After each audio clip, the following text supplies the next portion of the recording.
January the 16th, Esther chapter 4, verse 14, the last part. And who knoweth whether thou art come to the kingdom for such a time as this? Esther's the only book in the entire Bible that does not mention the name God. Even he may not be mentioned by name, God is surely present throughout the entire book. Esther was my devotional reading this morning. I never cease to be amazed each time I read the Bible. The amazing love and courage of Esther. In the face of her potential destruction, along with the death of every Jew in the kingdom, she was willing to petition the king on behalf of her people. She knew that their only hope was for the king to extend mercy. So many wonderful truths are put forth in the book of Esther. First, there's the integrity of Mordecai. Then there's the courage of Esther, but most of all, the faithfulness of God stands at the forefront.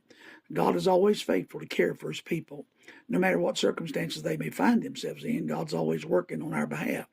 The one thing that would be good for us to remember is that in those difficult times, God raises up an individual or individuals who have been prepared and put in position to help us in ways we can never imagine.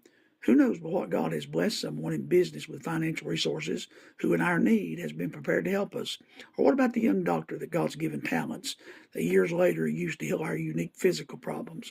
What about that person that with the unique ability that is in the right time crosses your path and is able to assist you in an area in which you have been praying for God to provide assistance?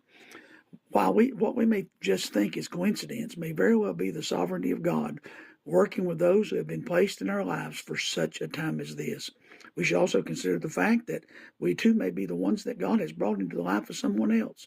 That person that we meet who has never heard the gospel, that individual that is suffering a physical infirmity that's similar to our own past experience, or a grieving family at the graveyard, whom we speak comfort and give sympathy to, because just a short while ago we ourselves followed a loved one to the grave.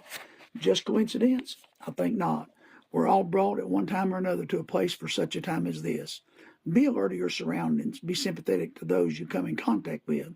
God may have been preparing you for this day and for this time to help deliver someone he cares for dearly. Be faithful to your divine calling.